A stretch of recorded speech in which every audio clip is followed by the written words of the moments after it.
Hi, it's the end of November here, and that means that the first frosts will arrive very soon.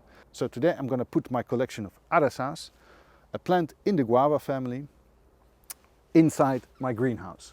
I have to do that every year because these are plants that have very beautiful and interesting fruits, but they cannot survive the winter outside here in the Netherlands if you plant them in the ground.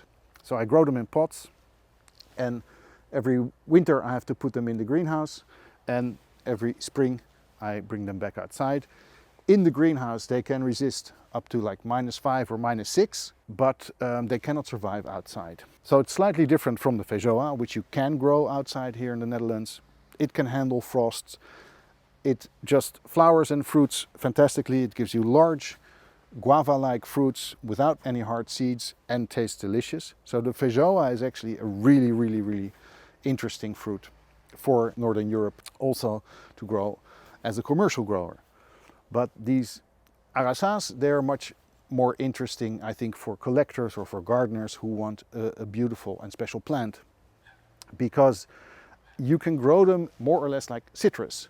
So in the northern part of Europe where I am, that means that you have to take your citrus in pots inside during the winter or inside an unheated greenhouse. It survives very well inside an unheated greenhouse with a little bit of protection from the elements. And then you bring them back out in spring. They flower, they fruit, and the fruit is delicious. It ripens much later than feijoa. That can also be a little bit of a problem. So it's a fruit that's much more adapted to the Mediterranean region. And in the Mediterranean countries, it would be, I think, an interesting fruit to grow commercially as well. Here, it's just something very special and exotic, but still very much worthwhile. And there is a lot of variation within the species, but also there are many new species that get discovered every year in Brazil, in Southern America. And a lot of seeds have become available the last years. I've tried a lot of them, and almost all of them died, and they cannot survive the frosts in the winter here. But a couple of species they do. They can survive up to maybe -5, -6 degrees as a plant. The fruits though, they always fall off with the first frost, and you have to harvest them before the winters. And that's, I think, a little bit of the challenge with the Araça. So it's not the handiest plant. It's not like a foolproof winter hardy guava like the feijoa that you can grow outside here in the Netherlands. It's much more delicate, but it is much more interesting from the point of view of breeding, because you can find so much variation in there, and you can create such interesting new different crosses with all the different available seeds that you can find nowadays on the internet. The most common species, the most well-known species, is the strawberry guava, the Psidium cattleyanum, and there are red and yellow varieties of those. The yellow varieties, sometimes they call them lemon guava. The red ones, they call them strawberry guava. And then there's also a smaller purple variety that sometimes is called Psidium myrtoides or Psidium argeniifolia. I don't know the exact Latin names because they change every year. A lot of new species are still being discovered, and so the names, they change almost every year. But those are the three types that are the most cold hardy and that do actually well here. Then there's another type, it's Psidium longipetiolatum. That species can also handle the same amount of frost, but it becomes such a large tree that it's very hard to manage in pots for me. I've also planted a couple of them outside, but they don't survive the winter. So for a fruit that needs to be lifted and put into the greenhouse every year, the Psidium longipetiolatum is actually not the most ideal form, because the trees and the pots, they get very large and heavy very quickly. Otherwise the fruit is great, the taste is great, but it's not very different from Psidium cattleyanum, which remains much smaller as a plant and is much easier to handle. As you can see, I have a couple of different varieties or species. There's this one with very small purple like guavas, which I call sort of a cherry guava. There's this one that has a lot bigger fruit that also will become red, which I call a sort of a strawberry guava. All these names, they're used interchangeably and they don't have anything to do with strawberries or cherries. These are all types of guava, but usually in the West people don't use the name Araça, which is the original name, which is a perfectly fine name, but they try to rename the fruit after a fruit that they know. So cherry guava, strawberry guava, and then here lemon guava. It's a stupid practice, but it's how it works. So let's try some. Let's try some different guavas. This is the smallest one. It's kind of purplish and nice and pink inside. It's beautiful. It's sweet, tropical flavored. This one has a little bit of tannin and a nice acidic kick that reminds you of pineapple or passion fruit, mango, citrus. All those flavors that are in there. Really delicious, and it's nice and sweet. You just have to be careful because the seeds are very hard, like other guavas. So you can't just pop it in your mouth and chew it. You have to be careful not to break your teeth. And let's find a red one.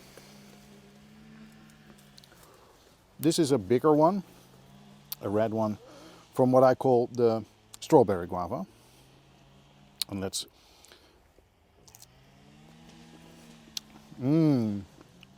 That's super delicious.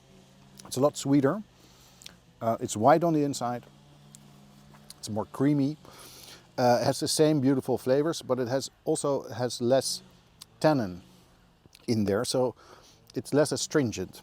So this is really a very, very beautiful flavor and a strong flavor. So it's very sweet, but there's acidity, tropical flavors, aromatics, and a lot of sugar in there. And it's a soft and creamy texture. It's very delicious.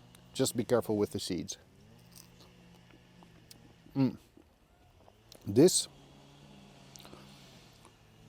on an oyster or on fish or in any kind of cocktail, it's amazing. It's really the most tropical kind of flavor I think that you can get from a fruit grown in Europe. Really, really delicious. So I've tried, I guess, maybe 20 different species, and almost all of them, they die the first winter. And the interesting thing is that also of these species, which are all Psidium cattleyanum, or mostly, this is Psidium longipetiolatum, but the rest is all Psidium cattleyanum. Those survive, but there is a huge difference within the same species. You have to think of it like apples. If you would just plant an apple tree from a seed, you would get any kind of apple. It could be a small bitter one, could be a golden delicious, could be a Granny Smith. There's a lot of variety within the species, and that happens to be the case also with Psidium cattleyanum. And it's only now that I have a sort of an interesting collection of the plants that survived the most frost and that actually are able to fruit and flower in our climate. So what I did a couple of years ago is I tried to find more variety within the Psidium cattleyanum species, and I ordered seeds from all over the world and all over Europe from just regular strawberry guava or lemon guava, the red and the yellow species, and I grew them out, and now I have a lot of plants that I can compare, and there's quite a lot of difference in the size, flavor and hardiness of all those different seed sources. And that's where it becomes interesting for me. So I have now made a couple of selection of my best plants, and I'll make seeds available on my website if you are interested in these more cold hardy subvarieties within sort of the Psidium cattleyanum species. So I have selected for larger fruit, good winter hardiness, even within an unheated greenhouse, and that they flower and fruit well and that they ripen early enough in our relatively short summer season. And it's an interesting plant for people who want to grow a tropical kind of plant that you can grow and fruit in Europe.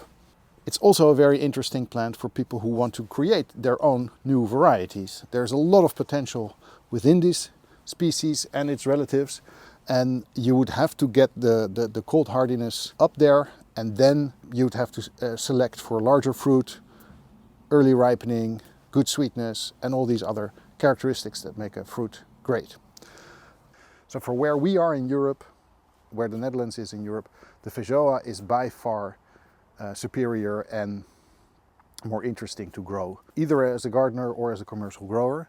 But these are just very interesting to grow because there's such a huge variation within the plants. There's yellow ones, red ones, purple ones, and you can cross them and you can see if there is anything new and interesting that can be found, like plants that are more cold hardy, plants that ripen earlier, plants that get bigger fruit.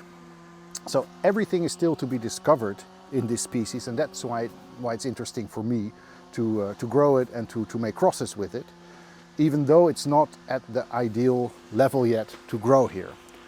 But in this way, when I put them inside of the greenhouse, I can get away with it perfectly.